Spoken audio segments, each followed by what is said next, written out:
اس vlog کے شروع کے حصے میں تھوڑا سا خبریں میرے پاس ہیں، لیکن پہلے میں کچھ تجزیہ آپ کے سامنے رکھنا چاہتا ہوں، اور یہ حالات حاضرہ پہ ہے، اور اس بات کو پاکستان میں سب کو سمجھنا پڑے گا۔ جب تک نہیں سمجھیں گے پاکستان کا نظام، پاکستان کا سسٹم آگے نہیں بڑھے گا۔ عمران خان نے ایکچولی جو بنیادی چیز کی ہے وہ یہ کی ہے کہ جتنے بھی پاکستان کے روایتی سیاستدان ہیں، خاص طور پہ شریف خاندان یا زرداری خاندان یا نواز شریف یا آصف علی زرداری، ان کو شرم دلائی کہ دیکھو جیل ایسے بھی کاٹی جاتی ہے۔ آج نواز شریف اور زرداری صاحب جب اپنے آپ کو دیکھتے ہیں تو انہیں شرم تو ضرور آتی ہوگی کہ وہ ایک دن بھی ایسی جیل نہیں کاٹ سکتے جیسی جیل میں عمران خان صاحب کو رکھا گیا ہے۔ یعنی یہ تو کوٹھیوں کے اندر رہتے تھے نا، ان کی تو ملاقاتیں ہی ختم نہیں ہوتی تھی، درجنوں کے حساب سے روزانہ ملاقاتیں کرتے تھے، اور جیل سے متصل الگ جو پورے ایریاز بنے ہوئے ہوتے ہیں وی وی آئی پیز قسم کے، وہاں پہ یہ رہتے تھے۔ دن رات ان کا عملہ ان کے پاس رہتا تھا، خدمتگار ان کے پاس موجود رہتے تھے۔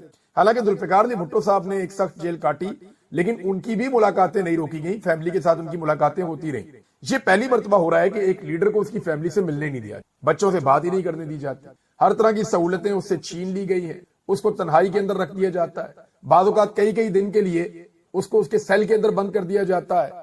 تو اس قسم کا رویہ آج تک کبھی بھی کسی سابق وزیر اعظم کے ساتھ یا کسی لیڈر کے ساتھ ہوا نہیں، جو عمران خان صاحب کے ساتھ یا ان کے خاندان کے ساتھ گزشتہ 3 سال سے ہو رہا ہے۔ بہنوں کو گرفتار کر کے بند کر دیا، بیوی کو گرفتار کر کے بند کر دیا، یعنی بہت بدترین حالات میں بھی یحییٰ خان نے اس کی بیوی کو نہیں پکڑا تھا، شیخ مجیب کی۔ اسی طرح جو ضیاء الحق تھا اس نے ذوالفقار علی بھٹو کی بیوی اور بیٹی کو نہیں پکڑا تھا۔ اسی طرح پرویز مشرف نے نواز شریف کی بیوی کو گرفتار نہیں کیا تھا، لیکن آج عمران خان صاحب کی اہلیہ کو بھی گرفتار کیا گیا، ان کی بہنوں کو بھی گرفتار کیا جاتا ہے اور بار بار گرفتار کیا جاتا ہے۔ لیکن یہ کام الٹا ہو رہا ہے، یہ کسی کو سمجھ نہیں آ رہا۔ اس فولادی اعصاب والے آدمی نے سب کے اعصاب شل کر دیے، یہ آپ کو ماننا پڑے گا۔ جن ایجنسیوں کا دعویٰ ہے کہ انہوں نے ساری دنیا کو شکست دی ہے، انہیں پاکستان تحریک انصاف کے عام نوجوانوں نے چکرا کر رکھ دیا ہے۔ حالات یہ پیدا ہو گئے ہیں۔ عمران خان اگر ٹوٹ جاتا نا تو یہ سارے لوگ بھی ٹوٹ جاتے، یہ پکی بات ہے، کیونکہ عمران خان کو اللہ رب العزت نے ٹوٹنے نہیں دیا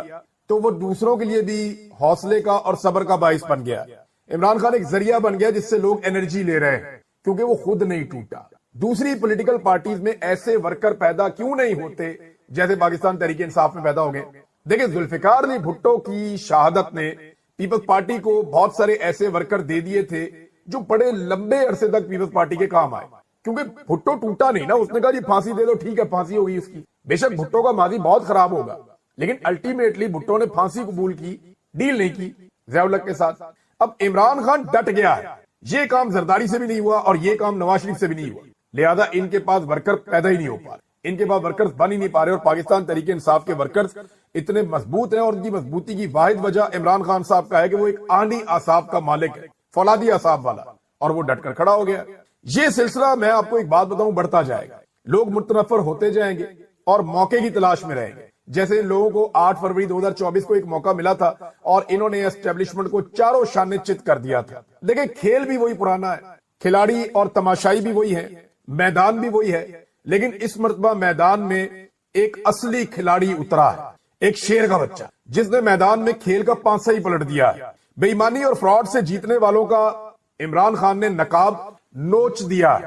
وہ جیت نہیں رہا، وہ جیت چکا ہے، بس اس کی جیت کا اعلان ہونا باقی ہے۔ پورا میدان جانتا ہے، ایک ایک تماشائی جانتا ہے، امپائر بھی جانتے ہیں، مخالف ٹیم بھی جانتی ہے، اور 25 کروڑ پاکستانی بھی جانتے ہیں کہ یہ جیت چکا ہے۔ اس کی جیت جو ہے وہ دیوار کے اوپر لکھی ہوئی ہے، جسے تم سارے مل کر بھی اب نہیں مٹا سکتے۔ اب سارے کے سارے لوگ جو ہیں وہ دل تھام کر اس کی جیت کے اعلان کا انتظار کر رہے ہیں۔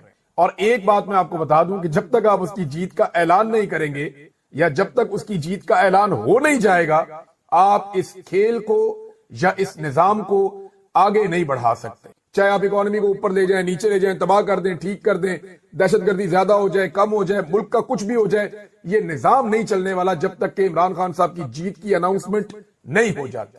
چاہے ان کی پچھلی جیت کی اناؤنسمنٹ ہو یا انہیں دوبارہ موقع دیا جائے کہ وہ ایک فیئر گیم کھیل کے جیت لے۔ اگر نہیں سمجھ آ رہی میری بات کی تو پھر جو مرضی کر کے دیکھ لیں، کیونکہ عمران خان صاحب تو مذاکرات کی بھیک نہیں مانگ رہے، عمران خان صاحب تو مذاکرات کرنا ہی نہیں چاہتے، اور وہ مذاکرات کریں گے سے شہباز شریف سے جو الیکشن ہار گیا، جس کے بعد مینڈیٹ ہی نہیں ہے مذاکرات کرنے کا۔ دیکھیں، بہت سارے لوگ یہ تنقید کرتے ہیں عمران خان فوجیوں سے کیوں بات کرنا چاہتا ہے، یہ جناب پھر فوجیوں سے بات کر رہا ہے، یہ کیوں فوجیوں کو بیچ میں لے کے آ رہا ہے سیاست کے۔ اور منافقوں خدا کا نام لو. پاکستان میں ساری سیاست تو عاصم منیر صاحب کر رہے ہیں, ہر چیز تو ان کے کنٹرول میں ہے. شہباز شریف اور خواجہ آصف اور ساری پارٹی رج رج کے روزانہ کہہ رہے ہیں کہ جی عاصم منیر کر رہے ہیں جو کر رہے ہیں, عاصم منیر کے کنٹرول میں پاکستان ہے. اور بھئی جس آدمی کے کنٹرول میں اسی سے بات کریں گے نا. دو ہی تو بندے پاکستان میں طاقتور ہیں, ایک کے پاس عوامی مقبولیت اور عوامی طاقت ہے, دوسرے کے پاس بندوق ہے. دو ہی بندے طاقتور ہیں نا, ایک کے ساتھ عوام کھڑی ہوئی ہے اور ایک کے ساتھ بندوق کھڑی ہوئی ہے. انہی دونوں کے بیچ میں بات ہونی ہے نا, یا باقی لٹرم پٹرم ان کے ساتھ بات کریں گے جو بیچارے نہ 3 میں نہ 13 میں ہے. یہ تو ہانک کے ان کو ادھر لے جائے گا, عاصم منیر ادھر چلے جائیں گے, عاصم منیر ہانک کے ادھر لے جائیں گے, ادھر چلے جائیں گے. ان کی تو اوقات ہی کوئی نہیں, ٹکے کی اوقات نہیں ہے. بھئی عمران خان ان سے مذاکرات کیسے کرے جو عمران خان سے ایک ملاقات نہیں کروا سکتے؟ جس کا قبضہ ہے آپ نے اسی سے بات کرنی ہے نا جا کر. بھئی جس نے پاکستان پہ کنٹرول کر لیا, زبردستی قبضہ کر لیا, اسی سے آپ نے قبضہ چھڑوانا ہے. یا آپ جا کے کسی اور سے بات کریں گے بھائی انہوں نے قبضہ کر لیا میرے نہ گل کر لو, ایسے تو نہیں ہوگا. عاصم منیر کا قبضہ ہے نا پاکستان پہ, تو عاصم منیر سے ہی بات کرنی ہے عمران خان نے. یا اسٹیبلشمنٹ کا قبضہ ہے تو پی ٹی آئی نے اسٹیبلشمنٹ سے ہی بات کرنی ہے. یہ حکومتیں نہ 3 میں نہ 13 میں, ان کی تو اوقات ہی کوئی نہیں ہے. یہ تو دن رات مدح سرائی میں لگے ہوئے ہیں, خوش آمدوں میں لگے ہوئے ہیں. میں آپ کو ایک اور چیز دکھاتا ہوں, یہ دیکھیں ذرا آپ. یہ سٹیٹمنٹ ہے مریم اورنگزیب کا, یہ بڑا انٹرسٹنگ سٹیٹمنٹ ہے. یہ سٹیٹمنٹ آپ دیکھیے. سال 2025 میں قدرت نے پاکستان کو تاریخی کامیابیوں سے نوازا. یہ جو نوازا لفظ ہے, نواز نہیں ہے, یاد رکھیے گا, نوازا. پاکستان کو تاریخی کامیابیوں سے نوازا. فیلڈ مارشل سید عاصم منیر کی جرت, اسٹریٹجک بصیرت اور غیر متزلزل عزم نے نہ صرف ملکی سلامتی کو یقینی بنایا بلکہ پاکستان کی طاقت اور استقامت کو مزید مضبوط کیا. مریم اورنگزیب. اب ان لوگوں سے بندہ کیا مذاکرات کرے, ان کی تو اوقات ہی ٹکے گی نہیں. ایک دور میں مریم اورنگزیب کہتی تھی کہ نواز شریف ایک نشہ ہے. کیا ہے جی؟ نواز شریف ایک نشہ ہے. اور آج وہ خاتون بھی عاصم منیر کی تعریفیں کر رہی. خرم دستگیر عاصم منیر کی تعریفیں, شہباز شریف عاصم منیر کی تعریفیں, مریم نواز عاصم منیر کی تعریفیں. جتنے ان کے اوپر سے لے کے نیچے تک M N A's, M P A's, senators ہیں, وہ دن رات عاصم منیر کو اپنا لیڈر مانتے ہیں. ان میں کوئی بھی ایسا نہیں ہے جو نواز شریف کو اپنا لیڈر مانتا ہو. تو جب نواز شریف لیڈر ہی نہیں ہے, لیڈر عاصم منیر ہے نون لیگ کا, اور آصف علی زرداری اور بلاول نے دونوں نے بے نظیر بھٹو کی برسی میں بتایا کہ ذوالفقار بھٹو اور بے نظیر بھٹو سے بھی بڑا لیڈر عاصم منیر ہے, جتنی انہوں نے گیم چک دی ان کی. شہباز شریف اور فیلڈ مارشل عاصم منیر صاحب نے کس بنیاد پہ ڈونلڈ ٹرمپ کو 100% یقین دہانی کروائی کہ جیسے آپ کہیں گے ویسا ہو جائے گا, اور مکمل سپورٹ ان کو دے دی, جبکہ پاکستان کے اندر بھی ایک کنسنسس بنا نہیں ہے.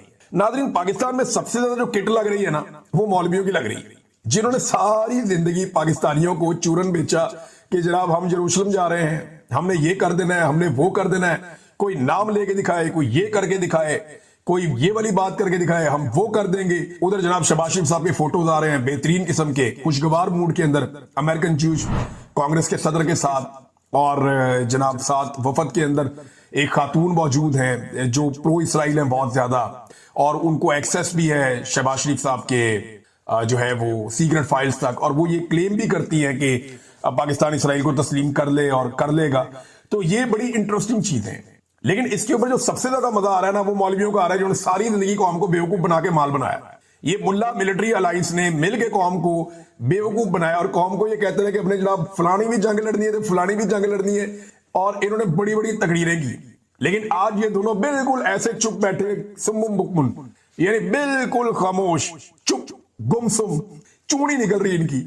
اور وجہ جو ہے سوائے فضل الرحمان صاحب کے, فضل الرحمان صاحب اس پولیٹکس کو جانتے ہیں اور انہیں پتا ہے کہ ہونا کیا بڑے زیرک سیاستدان ہیں, ان کی سیاست اس کے اوپر کھڑی ہے. انہوں نے سٹیٹمنٹ دینے شروع کیے, لیکن میرا نہیں خیال کہ اسٹیبلشمنٹ کے لیے فضل الرحمان صاحب کو مشکل بنیں گے اگر وہ یہ فیصلہ کر لیں, کیونکہ فضل الرحمان صاحب کوئی نہ کوئی رستہ نکال لیتے ہوتے ہیں, یہاں سے بھی نکل ہی آئے گا. ناظرین, اب آ جائیں گنڈا پور صاحب والے معاملے پہ. دیکھیں, پرویز خٹک نے, محمود خان نے, عثمان بزدار نے, اور بہت سارے عمران خان صاحب کے ساتھی ہیں, دوست ہیں, اسد عمر ہیں, علی زیدی ہیں, عمران اسماعیل تھے, بہت سارے اور لوگ ہیں, ڈھیر لگا ہوا ہے. سب نے عمران خان صاحب سے غداری کی, لیکن کسی نے ان کی فیملی پہ حملہ نہیں کیا. یہ حملہ گنڈا پور نے کیا, اور گنڈا پور نے یہ حملہ اس وقت کیا جب غزہ کا اور اسرائیل کا معاملہ پاکستانی حکمرانوں کے سر پہ چڑھا ہوا. توجہ ہٹانے کے لیے ایسا لگتا ہے یہ کیا گیا. بھائی اس وقت غزہ کے اوپر, اسرائیل کے اوپر ان کی پھینٹی لگ رہی ہے, اٹھا کے ایک نیا ٹاپک چھیڑ دیا. ٹرمپ ان کو چوک میں کھڑا کر کے بار بار بے نقاب کر رہا ہے کہ یہ میرے ساتھ کھڑے ہیں, میرے بندے ہیں. اس وقت گنڈا پور نے ریسکیو کر لیا.